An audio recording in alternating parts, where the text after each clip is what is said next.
Aqui, nessa casa eu me encontrei. Entrei e aqui dentro vi saída. Sim, foi nessa casa de amor que as benesses do labor cicatrizaram minhas feridas. Depois de muitos e muitos passes, estudo e água da paciência. Boa noite a todos e a todas. Primeiramente queremos agradecer ao Leandro e a toda a direção do Grupo de Estudos Espíritas Chico Xavier pela oportunidade de estarmos nesta noite aqui, compartilhando com vocês. Agradeço também a Gil, a hospitalidade de hoje à tarde, toda a acolhida dela, que nos acolheu com muito carinho.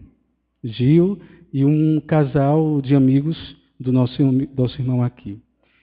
Bem, o tema que nós propomos para essa noite parece ser um tema um tanto que polêmico. Abuso espiritual e vício religioso. E, na verdade, não é. Aqui a gente não vamos falar mal de religião nenhuma. Pelo contrário, nós iremos falar bem.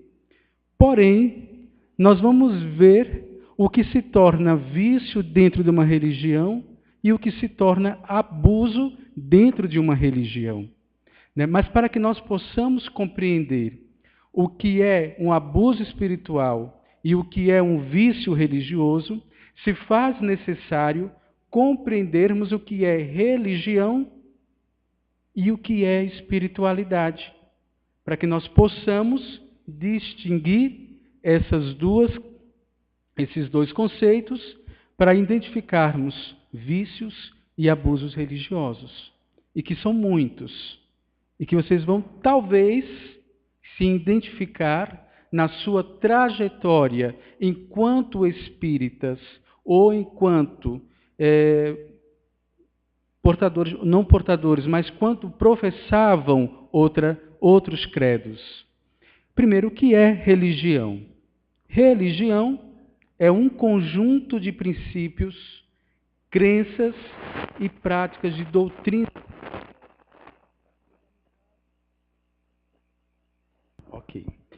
Então, é um conjunto de princípios, crenças e práticas de doutrinas religiosas fundamentados em livros sagrados que unem os seus seguidores numa mesma comunidade moral. Isso é um conceito de religião que nós temos, que nós conhecemos. No entanto, religião, na etimologia da palavra mesmo, significa religare, que deriva do latim. Mas religar o quê? Religar o homem a Deus. Agora, surge uma questão. O homem vive desligado de Deus?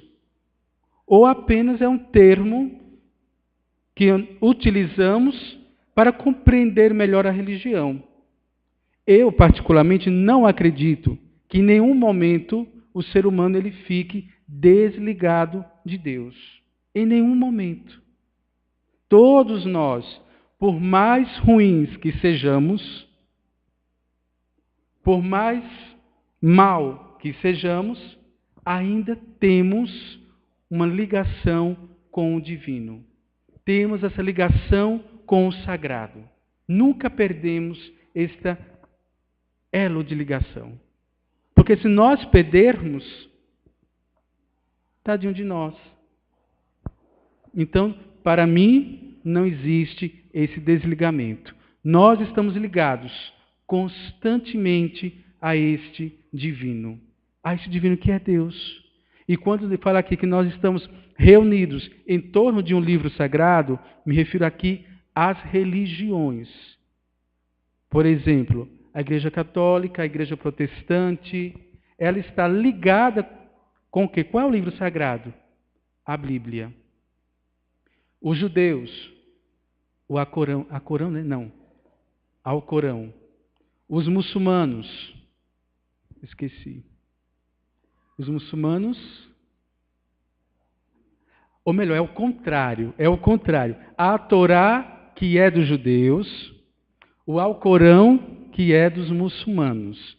Todos eles estão ligados em tornos. E quando fala da mesma comunidade moral, é a igreja, é o templo, é onde se faz a experiência religiosa. E quando nós falamos também de espiritualidade, aí o que acontece? Muitos de nós, por desconhecermos esses dois termos, religião e espiritualidade, pegamos a espiritualidade e a religião e colocamos na mesma panela. Ah, fulano é muito espiritualista, é muito religioso. E são coisas totalmente distintas. Você pode ser uma pessoa extremamente religiosa e não ser espiritualista. Você pode ser espiritualista e não ser religioso. Porque qual é a diferença? A diferença de espiritualidade e religião. Vamos ver. Religião. A maioria delas, tá bom aqui, sabe? A maioria delas teve um fundador, certo? O cristianismo não teve um fundador, mas teve uma comunidade que iniciou todo um trabalho. O judaísmo veio ali com Moisés, com todas aquelas pessoas todas, lá, desde o Antigo Testamento que a gente tem noção dessa gente. Os muçulmanos veio com Maomé e todo mundo. E as religiões que nós conhecemos? Lutero fundou o protestantismo, depois que se desvinculou da Igreja Católica. E outros fundadores que nós temos. Então, uma das características da religião tem um fundador. Tem dogmas, um conjunto de dogmas teológicos, que é diferente de dogmas filosóficos. Qual é a diferença? Dogma teológico é inquestionável. Você não questiona. Você não pode questionar, porque pode ter uma punição. Já o dogma filosófico, que é o dogma que a filosofia espírita tem, você pode questionar. Você pode questionar Deus, você pode questionar a tua fé. É normal. E nós não vamos ser punidos por isto.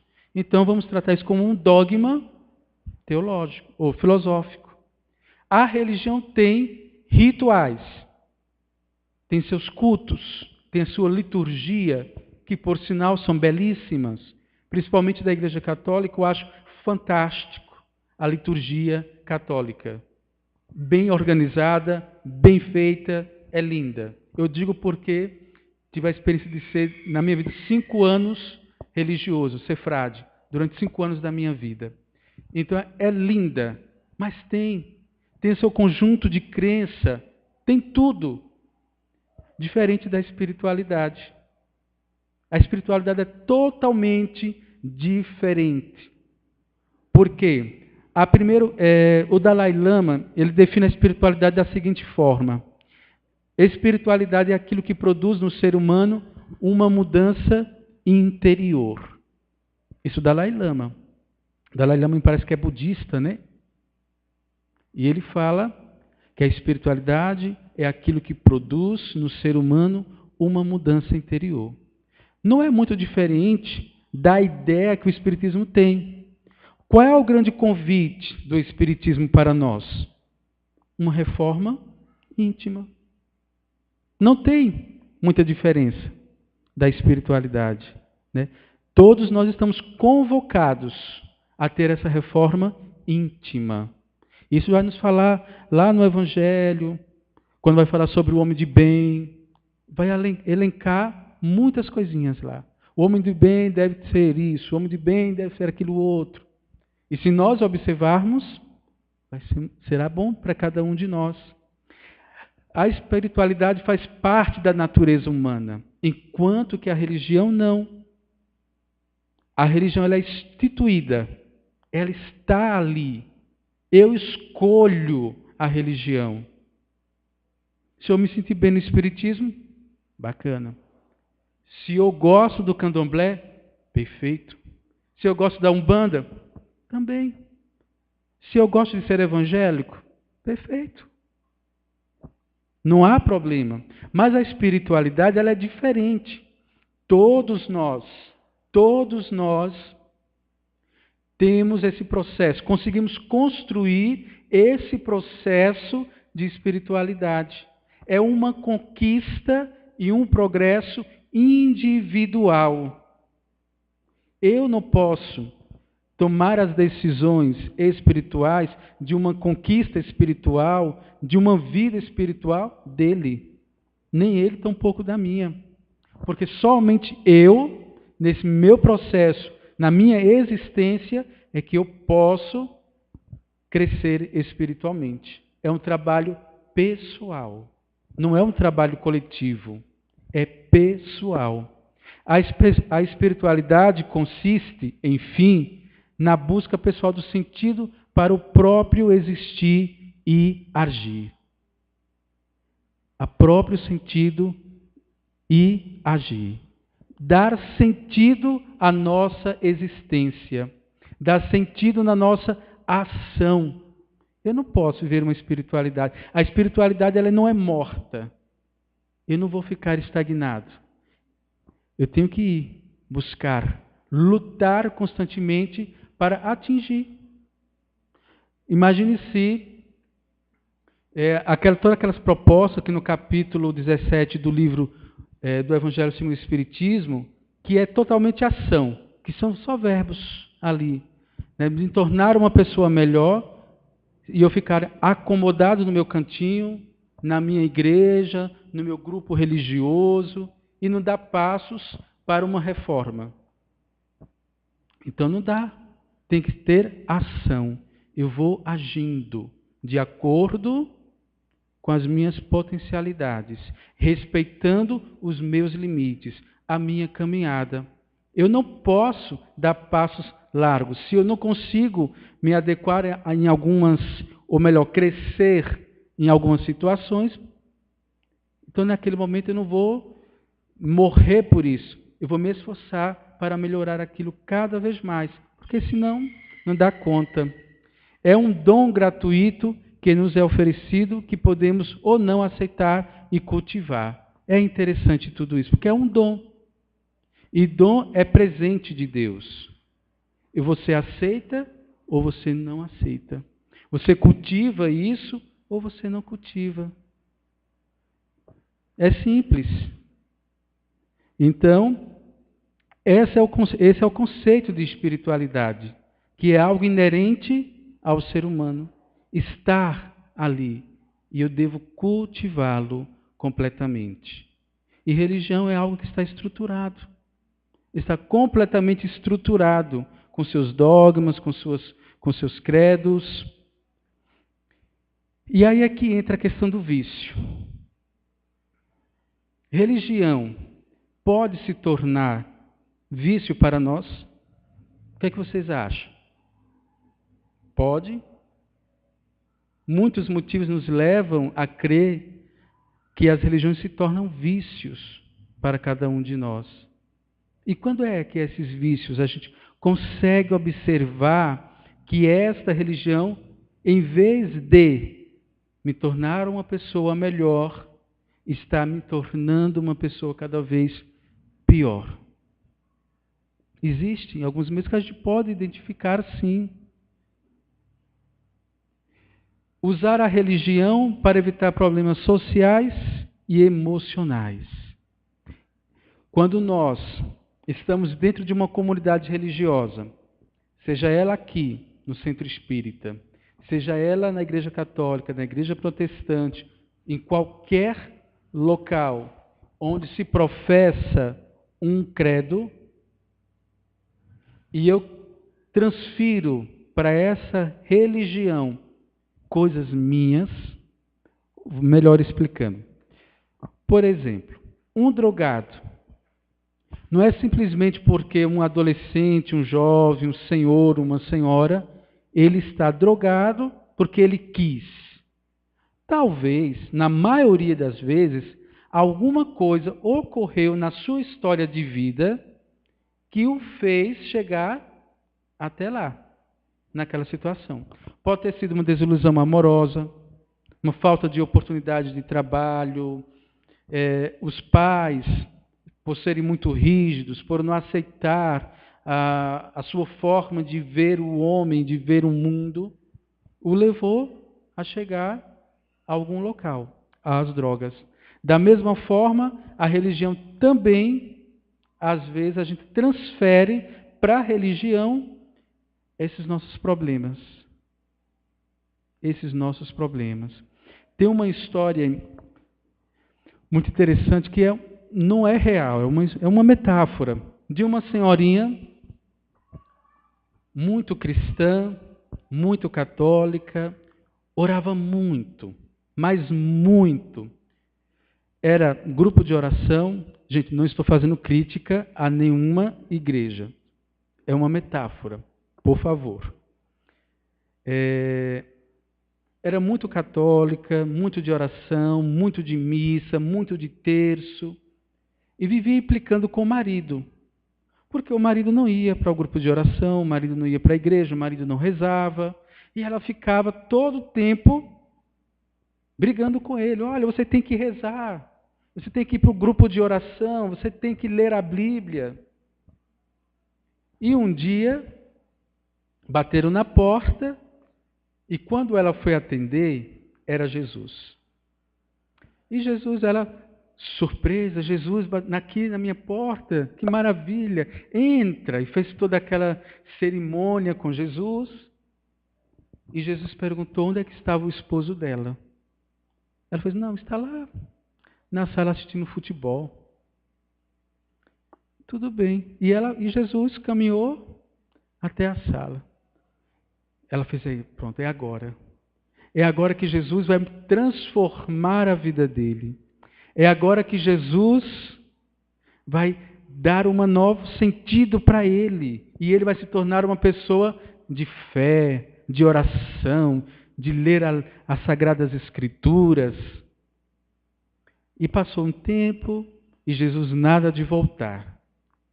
E ela chegou, olhou na sala e ficou parada ali por um tempo, contemplando aquela cena. E ao contemplar aquela cena, depois ela começou a dar gargalhadas. Ué, o que passou com essa criatura? Foi aonde ela percebeu algo interessante. Todo o tempo que ela vivia questionando o marido, faça isso, faça aquilo, venha isso. Na verdade, ela só estava escondendo os problemas conjugais que ela tinha.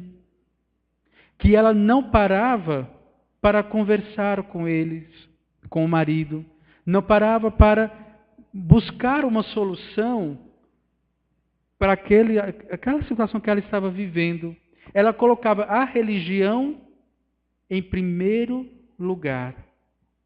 Foi quando ela percebeu que ela deveria estar como Jesus, ao lado do marido, assistindo futebol. Religião era importante para ela? Era. E é. Mas desde que isso não pudesse estar interferindo diretamente a vida dela. Isso era um sinal de que ela estava sendo viciada em religião. Dar um valor maior à religião do que a própria família. Porque se ela tivesse uma espiritualidade, ela iria perceber de que todas aquelas manifestações não seriam tão válidas se ela não tivesse essa descoberta. Preocupa-se com a religião ao ponto de negligenciar o trabalho. Também é um sinal. Parece bobo, mas nós que estamos na psicologia, às vezes vamos atendendo alguns casos de pessoas fundamentalistas religiosos, extremamente, que negligenciam o seu próprio trabalho em prol da religião. E isso é verídico. Parece bobo, mas não é não. Eu mesmo atendo uma criatura que acontece isso com ela. E não só isso. Negligenciou também toda a família em prol de uma missão. E agora está colhendo os frutos. E muito pesado para ela, que ela não está dando conta. Não é para dizer, olha, gente, não vamos para a religião. Não. Mas é ter o equilíbrio.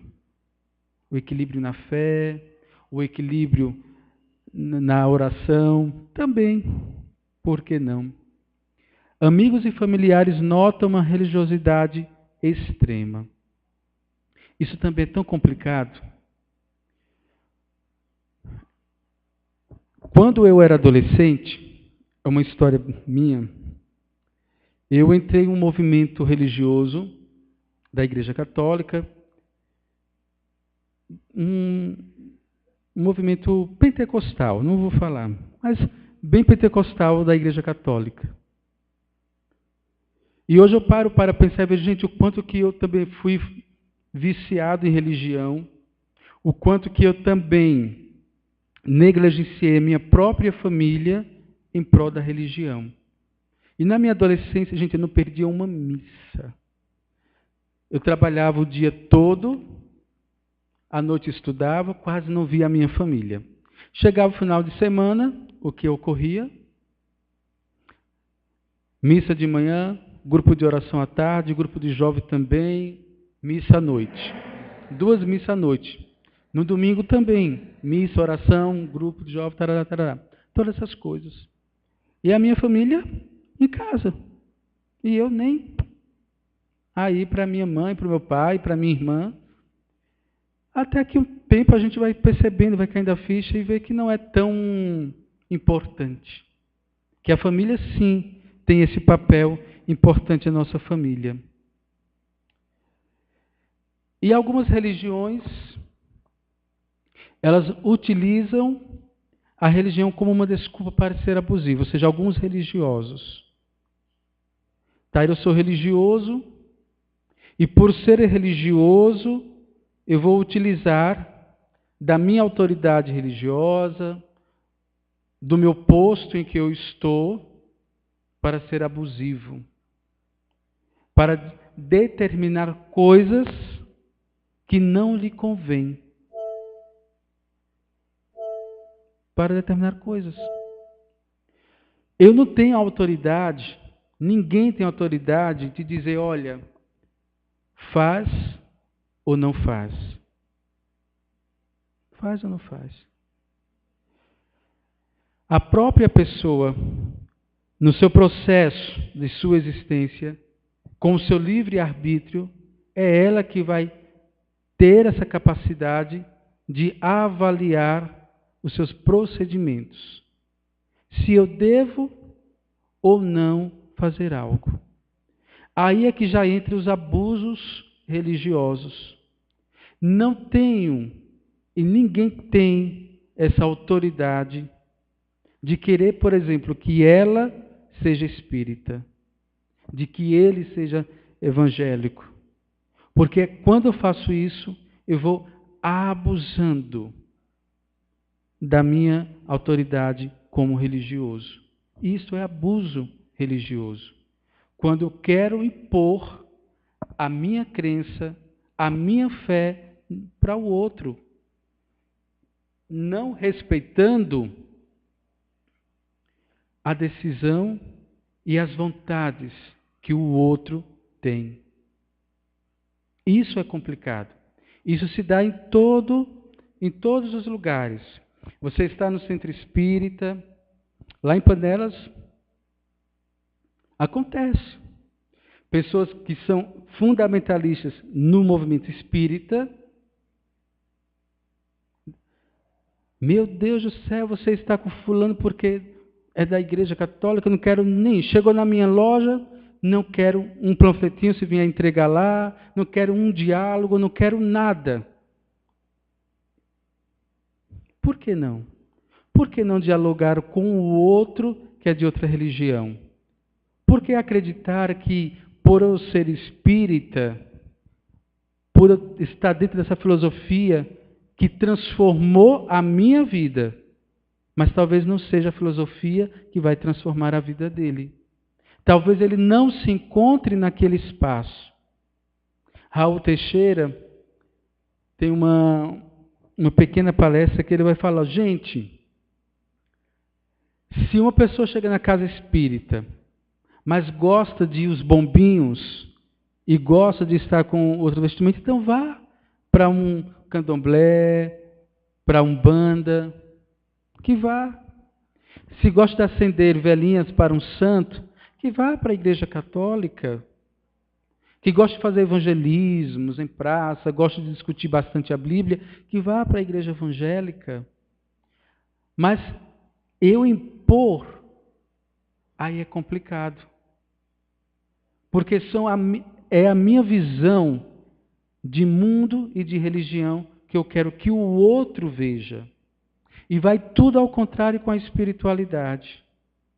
Se você vê pessoas espiritualistas, eu não estou sendo contra a religião, não, gente. O que eu quero que a gente saia nessa noite, compreender aqui que religião é uma coisa, espiritualidade é outra, e que a espiritualidade, eu elaboro a minha espiritualidade. E religião não. Religião está pronta, mas que ela é um meio para que eu possa caminhar na espiritualidade. Assim como o budismo, assim como a Igreja Católica, ela também tem, né, através dos seus ritos, possa ser que algumas pessoas se elevem para Deus. As pessoas elas podem se elevar também através da liturgia, não é? Através das hierofanias que se tem na igreja, e que dentro do Espiritismo a gente não tem tantas hierofanias. Mas às vezes a gente transforma algumas coisas em hierofanias. E o que é hierofanias? Alguém já ouviu falar nisso? Hierofania? Não? Hierofania é a revelação do sagrado. Ou seja, esse computador é um computador. Para mim tem uma utilidade totalmente diferente. É um computador. Mas talvez para Duda, esse computador seja algo sagrado. Já tem outra perspectiva.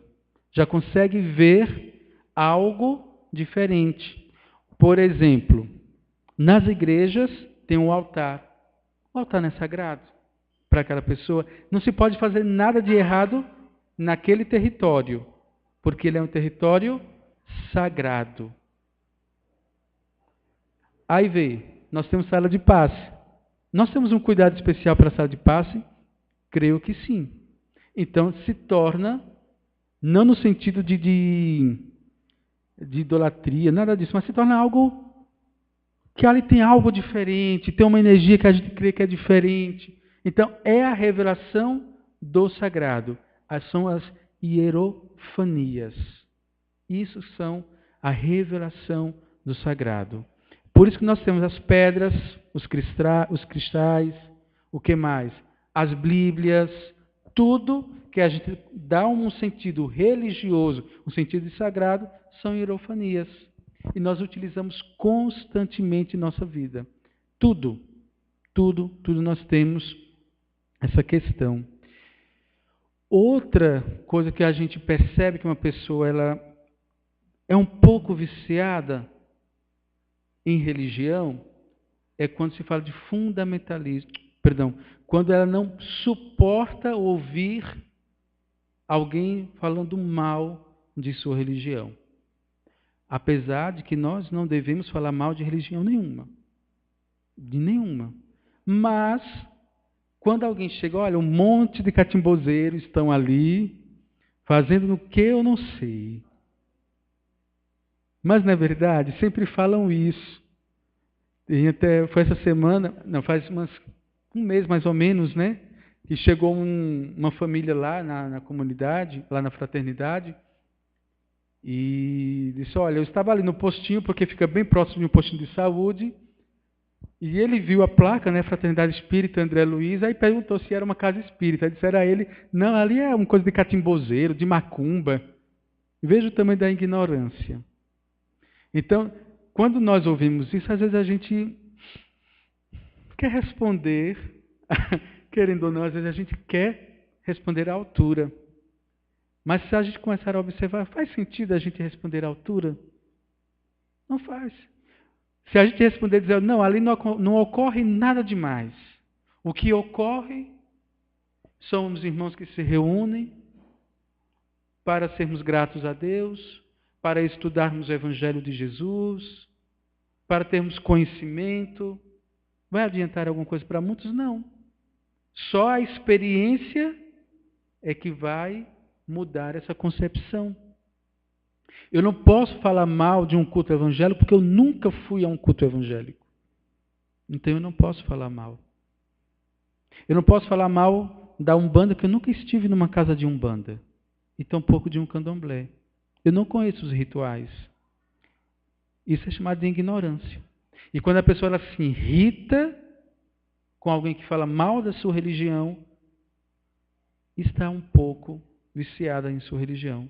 Porque não consegue travar um diálogo com o outro, com uma diversidade religiosa. Não consegue. Não consegue ter essa harmonia. Né? Então é complicado todo esse fundamentalismo religioso, nos cega completamente. Esquece que nós somos humanos. Eu confesso uma coisa a vocês, eu tenho medo de pessoas religiosas. Quando eu falo de pessoas religiosas, não quero dizer, nossa, assim, pode até ser. Mas aquelas pessoas que são fundamentalistas, eu morro de medo. Porque quanto mais religiosa é uma pessoa, mais desumana essa pessoa fica. Fica. Porque vai colocar a religião como centro de sua vida, como centro de sua existência. E o outro aparta, exclui, não quer nem saber do outro. E se você não professar a minha fé, parece que não vale nada para algumas pessoas.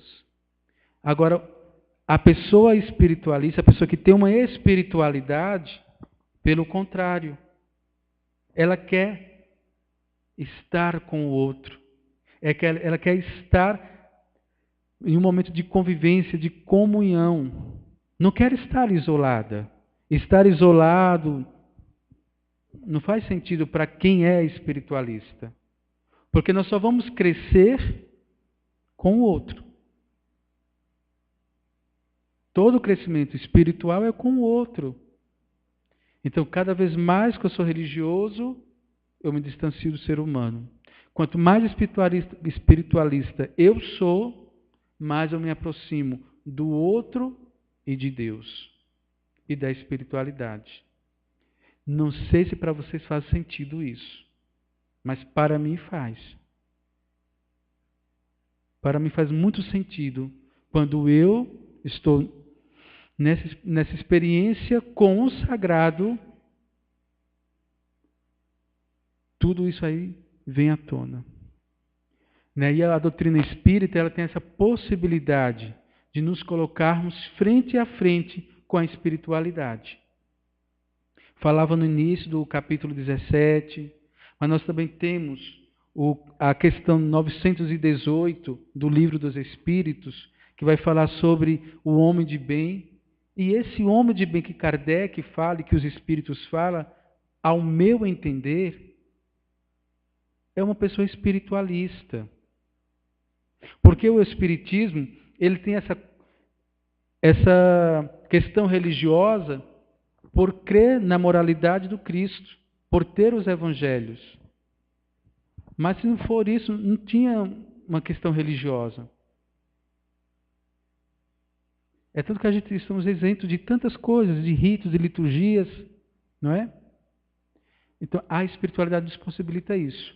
Principalmente ir ao encontro do outro. O outro nessa relação, tanto com Deus e comigo mesmo, é o centro.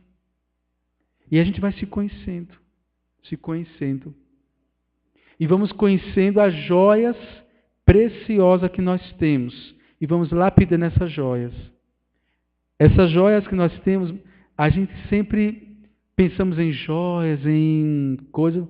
Vamos colocar, por exemplo, o amor é uma joia, o perdão é uma joia. Mas só que essas joias, elas já estão lapidadas. Basta a gente ter acesso.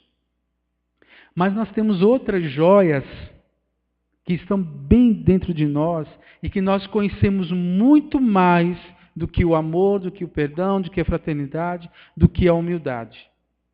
Sabe quais são? O egoísmo, a falta de perdão, o ódio, o orgulho. São tudo joias também. São joias. Só que a gente prefere, né, deixa eu explicar bem para a gente não sair confundido aqui. Essas outras joias que eu falei de amor e perdão, elas já estão lapidadas.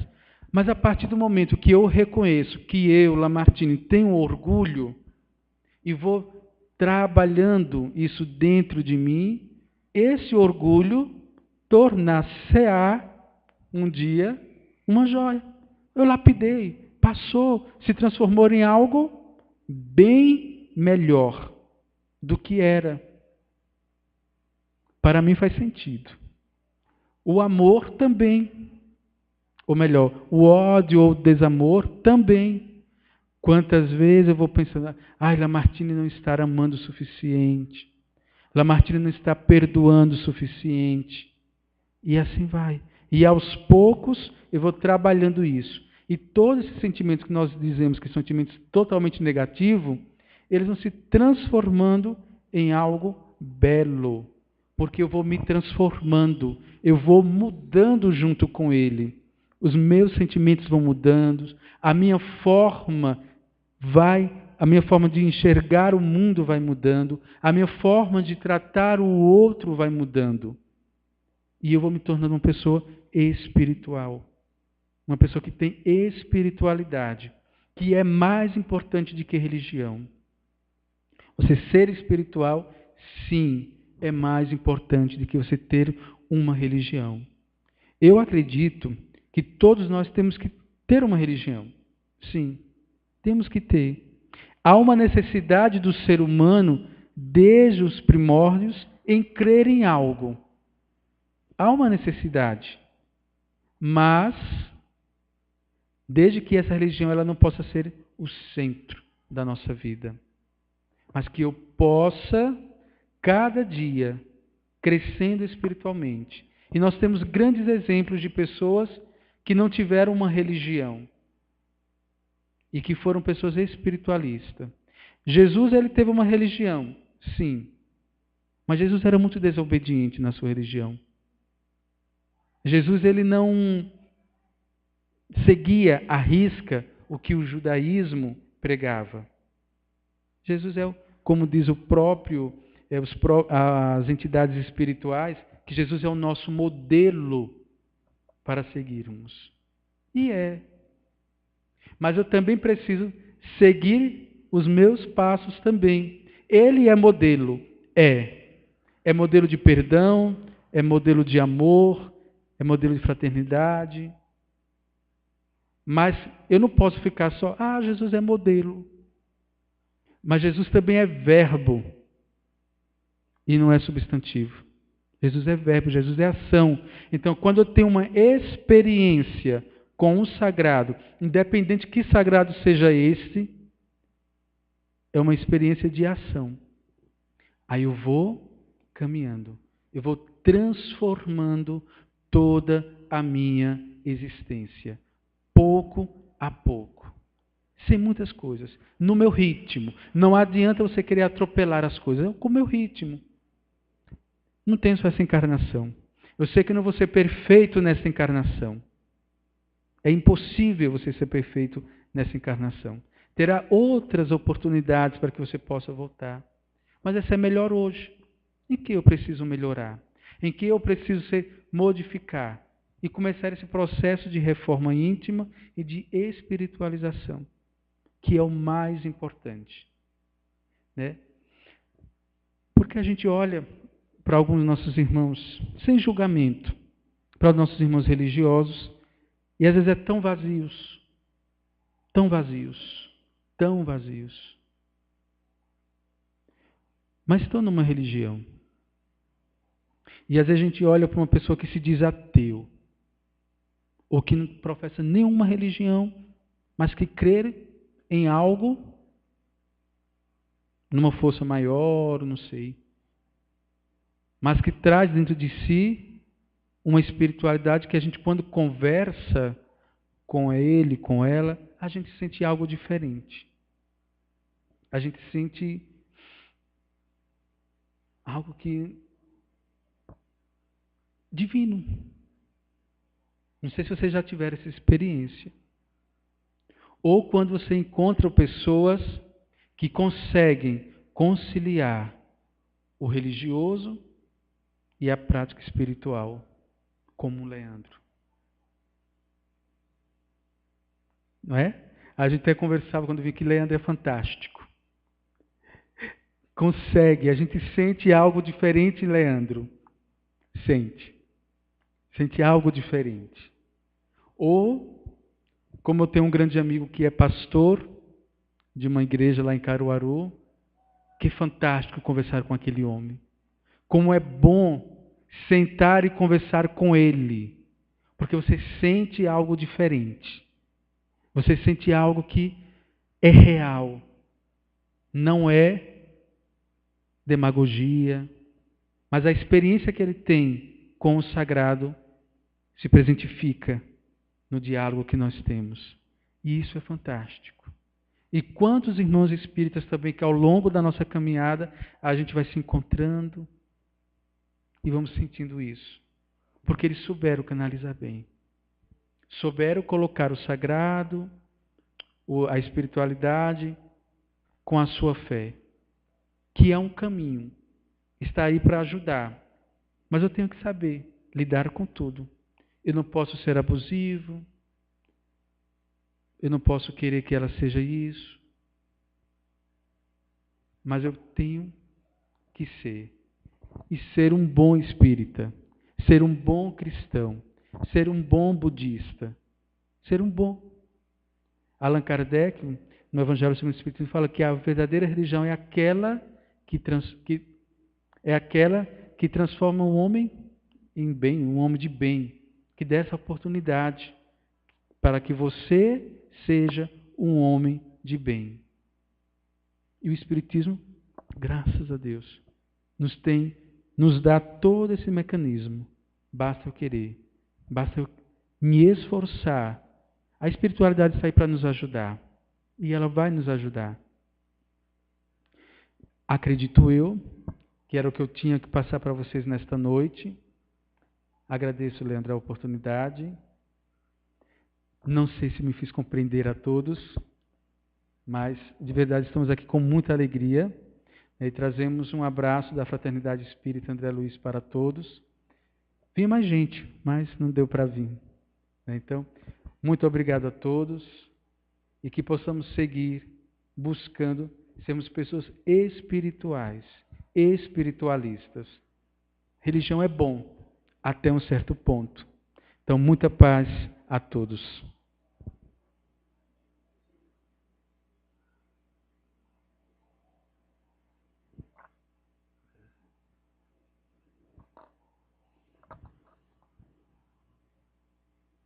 E como nós falávamos, não existe um rito para a gente orar. Não existe. Você pode orar com os olhos abertos, com os olhos fechados, em pé, ajoelhado, desde que você eleve seu pensamento. Não tem uma necessidade. Então, mas vamos falar com Deus. Vamos falar com a espiritualidade, pedindo paz neste momento para o nosso país, paz para a humanidade, agradecendo pela oportunidade de estarmos vivos, de estarmos reunidos como irmãos e como irmãs. pela oportunidade do aprendizado. Deus, nosso Pai, Jesus, nosso Mestre, nós queremos te agradecer pela vida, pelo dom da vida, pelas experiências que nós passamos. Sejam experiências boas, experiências que machucam, que doem, que nos ferem. Mas agradecemos principalmente por estas, pois são elas que eleva o nosso espírito a Ti, que nos mostra tão grande és Tu, o quão grande és Tu, e nós, não pequenos, mas agradecidos estamos por esta oportunidade. Que a espiritualidade amiga nos conduza ao retorno para nossas casas, para a nossa semana, que seja uma semana de paz, de ternura e de crescimento espiritual. Que assim seja.